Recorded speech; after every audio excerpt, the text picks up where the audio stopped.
단통법이 역사 속으로 사라졌습니다. 국민들의 통신비 부담 정말로 줄어들 수 있을지 집중 조명해 보겠습니다. 영상으로 만나보시죠. 정보 비대칭으로 인해서 피해를 오히려 단통법 이후에도 보시는 분들이 많아요.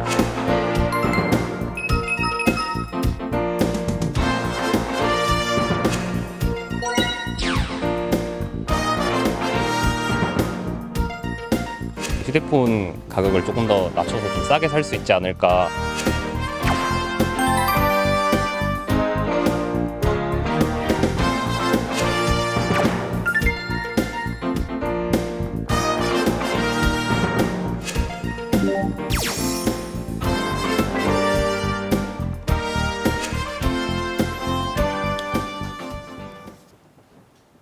예, 단통법이 별명이 하나 있더라고요.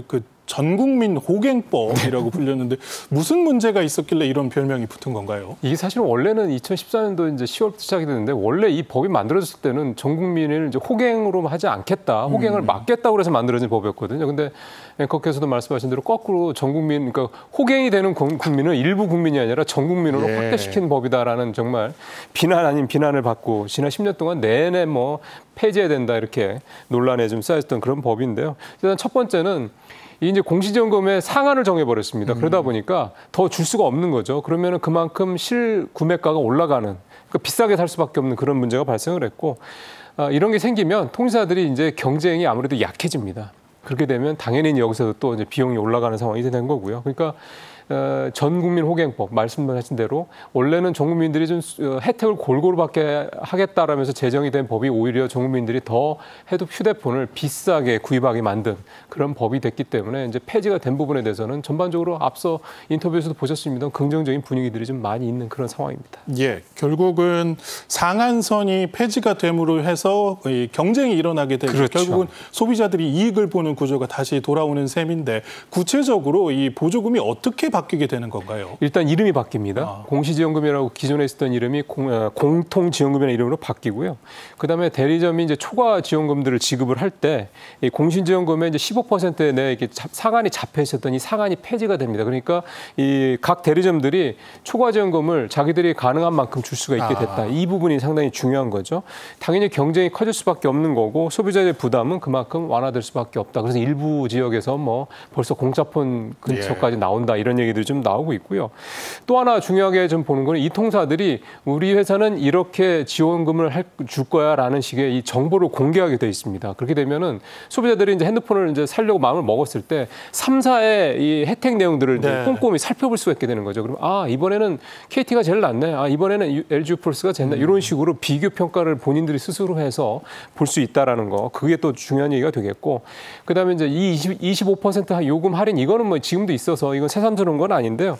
이거 외에도 대리점에서 예를 들어 어떤 대리점은 지금 25% 요금 할인 받는 거에 우리는 5% 더 드립니다도 할 수 있다라는 그러니까 뭔가 해가 묶어놨던 것들을 풀었다는 점에서 경쟁을 유도한다는 이런 점에서 봤을 때는 분명히 단통법이 있을 때보다는 조금 더 혜택이 좀 있을 수 있겠다 생각이 좀 됩니다. 예.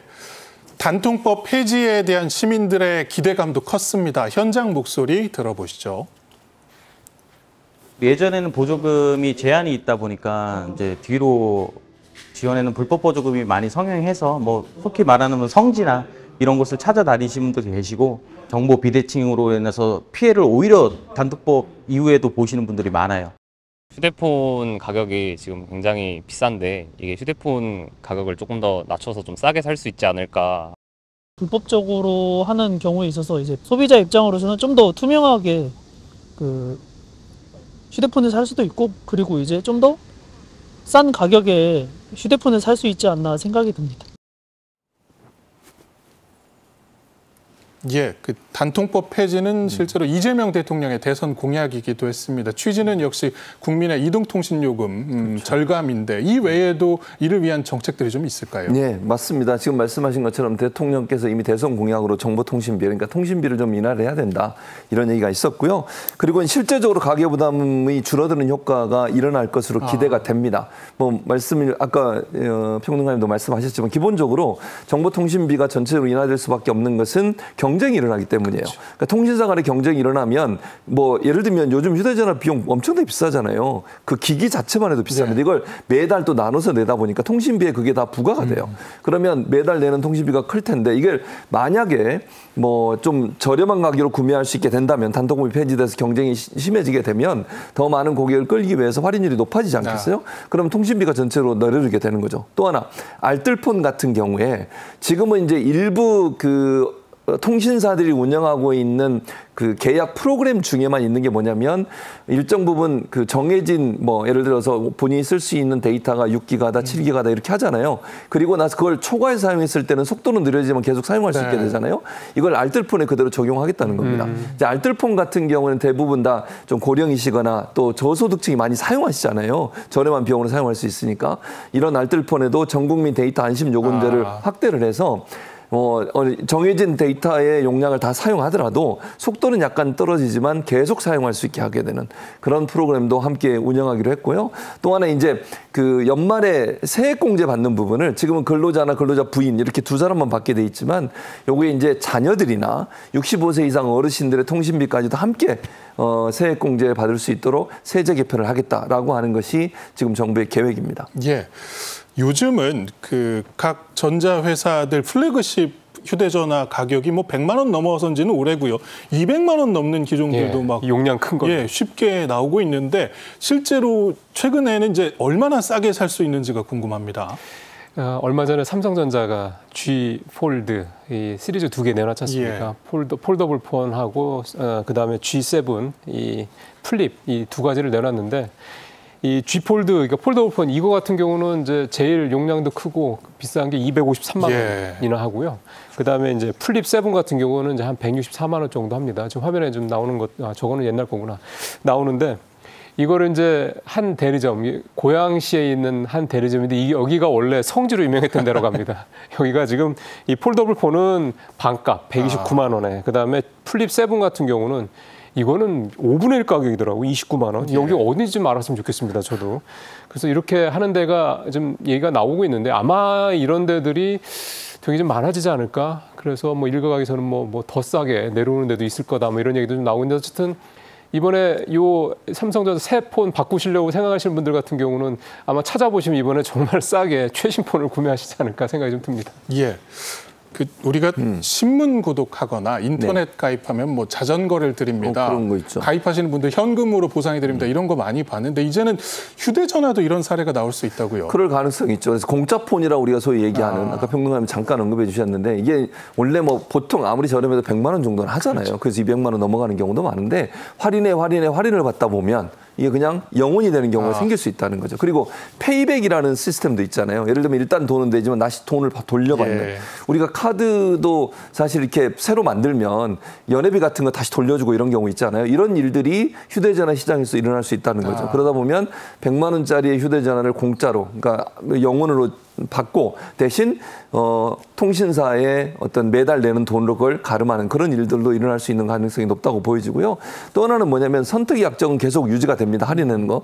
25% 할인을 받는 대신 기기값은 그대로 내는 경우가 있을 수 있고 아니면 이 선택 약정을 포기하도록 기기값을 아예 안 내고 영원으로 해서 서비스를 받는 경우도 일어날 수 있기 때문에 다양한 형태의 어떤 그 서비스가 나올 가능성이 있어요. 지금 이제 단톡금이 폐지가 되기 때문에 아마 통신사들 입장에서는 어떤 방식으로 고객들을 모집할까 여기에 아마 사활을 걸 겁니다. 그러면 거의 모든 통신사들이 다양한 방법의 할인 서비스를 할 거예요. 대신 이런 건 있을 수 2년, 뭐 3년 약정으로 해서 계속 묶어놓고 왜냐하면 이게 도리어 자기들한테 이익이 되는 거거든요. 돈을 아예 무료로 폰을 주더라도 3년, 4년씩 묶어놓으면 그걸로 보이는 돈을 벌 수 있는 거거든요. 그러다 보면 소비자 입장에서는 조금 더 저렴한 통신비로 통신 서비스를 받을 수 있는 기회가 될 거라고 생각합니다. 예, 이 법 폐지의 이유가 결국은 경쟁을 유발해서 그렇죠. 이 소비자들의 이익을 극대화하는 것인데 생각보다 지원금 경쟁이 일어나지 않을 것이라는 분석도 나옵니다. 이건 무슨 이유인가요? 크게 두 가지입니다. 첫 번째는 작년에 이동통신사들이 별로 돈을 못 벌었다라는 논리입니다. 영업이익률이 6.4%, 제조업체 영업이익률이 평균 한 5%니까 그보다 높다고 해도 어쨌든 이동통신사의 영업이익률이 한 자릿수 대 중반 정도로 떨어진 건 어쨌든 돈을 썩 잘 못 벌었던 거는 맞다. 이렇게 좀 좀 봐야 될 것 같고 특히 대표적으로 SK텔레콤이 이제 1위 업체인데 이 회사가 잘 아시는 것처럼 지난 4월에 유심칩 해킹 사건 있지 않습니까? 네. 그때 이제 뭐 여러 가지 비용들이 많이 들어갔습니다. 위약금 뭐 이런 부분들 포함해가지고요. 그래서 별로 돈이 없을 것이다. 이게 첫 번째 이유고 두 번째는 우리나라 휴대폰 시장이 이제 성숙기다. 그러니까 포화 상태다. 그렇기 때문에 뭐 이렇게 좀 경쟁 유도하고 한다고 해도 굳이 뭐 대단히 경쟁을 해서 마케팅비를 쏟을 필요가 없다고 생각할 수도 있다. 이렇게 좀 생각을 하는 두 가지 이유인데요. 근데 제 생각에는 일단은 이동통신사들이 마케팅비를 별로 안 썼다라는 걸 생각을 하면 돈을 좀 덜 벌었다라고 해도 갖고 있는 돈이 많이 있을 거라는 겁니다. 원래 보통 마케팅비로 한 회사당 한 1조 원 전후 이렇게 쓰는 경우들이 일반적이었거든요. 근데 최근에 한 3, 4년, 2, 3년 새 보면 한 절반 정도밖에 안 썼어요. 그럼 뭐 그 돈을 유보를 해놓은 경우도 있고 딴 데 뭐 이렇게 썼을 수 있겠습니다만 유보금이 상당히 있을 거기 때문에 이번 기회에 한번 해볼 여지가 있을 거다 이렇게 생각이 좀 들어서 그다음에 또 하나 국내 스마트 투자문이 포화 상태라고 하는 이 지적에 대해서도 제 생각은 좀 다른 게 이번에 이제 폴더블 폰하고 그 플립폰 이게 삼성전자 나온 게 인기가 좀 많이 있지 않습니까? 그러니까 통신사들 이 핸드폰을 만드는 회사들이 바보가 아니기 때문에 계속해서 새로운 제품들을 만들어냅니다. 네. 지금 삼성전자 같은 경우는 아직 출시는 안 됐습니다만 3번 접는 휴대폰까지 지금 준비하고 있거든요. 그러니까 결국은 새로운 혁신적인 제품을 통해서 계속 새로운 휴대폰에 대한 소비자들의 니즈를 끌어낼 것이다. 이렇게 봤을 때 이 두 가지 이유는 조금 제가 봤을 때는 약간 좀 한쪽만 좀 바라보는 게 아니라 그런 생각도 좀 듭니다. 예. 그 단통법이 폐지가 되면서 결국은 치열한 경쟁이 일어날 수 있고 보조금을 많이 주는 척하면서 비싼 요금제를 강매하는 경우도 있을 수가 있습니다. 결국은 이거 불안전 판매가 될 텐데 주무부처가 방통위입니다. 여러모로 점검에 나설 모양입니다. 예, 맞습니다. 방통위만 하는 게 아니라 TF를 만들었는데요. 대형 TF를 만들어서 방통위와 통신사 관계자들이 함께 민간 합동으로 주 2회 불시에 점검을 합니다. 말씀하신 불안전 판매가 일어날 수 있고 특히 이제 연세 많으신 분들은 또 잘못 앞에서는 뭐 많이 해주는 것 같지만 뒤에 가서 요금을 더 많이 내게 만드는 이런 일이 발생하지 않도록 점검을 하겠다고 지금 발표를 하고 있고요. 아마 주기적으로 제가 말씀 주 2회 지역별로 방통위의 관계자들 그리고 통신사 관계자들이 함께 합동 점검을 하기 때문에 현장에서 판매하는 가운데 불안전 판매가 일어났을 경우에는 엄벌에 처하고 그리고 실제 소비자들에게 피해를 입히는 일이 있을 때는 거기다 과징금을 지급하게 만드는 등의 여러 가지 대책들을 내놓고 지금 준비를 하고 있습니다. 그래서 그런 생각하신 분들은 생각 접으시고요. 언제 그런 대응반들이 들이닥쳐서 점검을 할지 모르니까 정상적인 판매를 통해서 통신사도 이익이 되고 또 소비자들에게도 통신비 절감이 될 수 있는 이런 정책에 적극 호응했으면 좋겠다 이런 생각입니다. 예, 앞서서 이제 SK텔레콤 사태 잠깐 언급해 주셨는데 해킹 사태 이후에 잠시 동안 이제 신규 가입이 좀 멈췄던 적도 있고 실제로 통신사 이미지 자체가 상당히 안 좋은 상황입니다. 신규 고객 유치를 위해서 SK가 보조금 경쟁에 치열하게 뛰어들 가능성은 어떻게 보십니까? 저는 좀 있다고 생각하는 게요. 위약금 면제 이 부분에 대해서 되게 SK텔레콤이 미온적으로 대응하다가 한 소리 듣고 그다음에 이탈 고객들도 늘어나고 그다음에 심지어 이제 대선 끝나고 난 다음에 대통령이 직접 이 언급을 하면서 이제 이게 사실은 이제 마무리가 이제 겨우 됐죠. 그러니까 좀 늦은 거죠. 그런데 이 부분 때문에 무슨 문제가 좀 심각하게 발생을 했냐면 SK텔레콤은 이제 설립 이후에 이 40% 시장 점유율을 떨어진 적이 없습니다. 이번에 그게 무너졌습니다. 물론 뭐 39% 초반이긴 한데 어쨌든 소위 말해서 이제 얘네들이 이거는 절대 이하로는 내려가지 않을 거라고 생각했던 40%가 무너졌다라는 점이 자존심도 굉장히 좀 생채기가 날 법한 그런 일이 되는 거고요. 이게 위기의식을 끌어낼 수가 있는 부분인 거죠. 그래서 앞서도 잠깐 말씀드렸던 것처럼 저는 SK텔레콤이 이번에서 결국은 40% 이상으로 이 시장 점유율을 끌어올리기 위한 그런 노력을 펼칠 수 있을 것이라는 생각이 좀 들고 앞서 말씀드렸던 그동안의 마케팅비를 조금 덜 썼던 부분들도 분명히 있어서요. 저는 실탄도 있을 거라는 생각이 좀 들고요.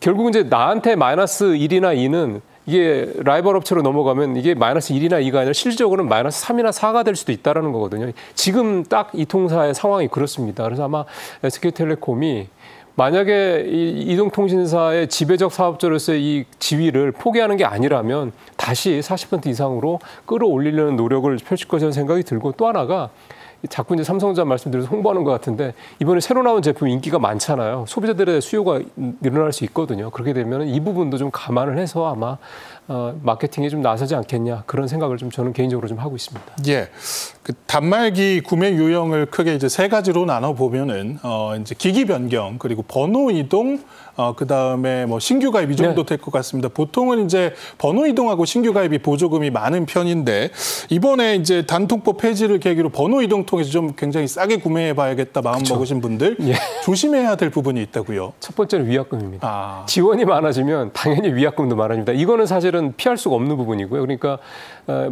저도 좀 한 군데 좀 알아봤더니 거의 뭐 한 20만 원만 새 휴대폰은 아닌데 지난번 건데요. 삼성전자 지난 그 갤럭시 25인데 거의 한 12만 원만 내면 그 살 수 있겠더라고요. 네. 근데 보니까 4년을 이제 써야 되는 거. 그다음에 또 하나의 조건이 10만 원짜리 요금제, 제일 비싼 요금제를 6개월 이상 써. 이런 조건들이 붙더라고요. 그러니까 이 지원금을 많이 주면 위약금 늘어난다는 거 하나. 그다음에 또 하나가 10만 원이 됐다니까 비싼 요금제를 뭐 적어도 3개월, 많게는 6개월 이상 써야 된다는 이런 조건이 붙는다는 거 하나. 또 하나가 살짝 간과하기 쉬운 게 부가 서비스입니다. 이거 뭐 6, 7천 원 한다고 그래서 뭐 그냥 들어주세요. 뭐 이렇게 하는 경우들이 많거든요.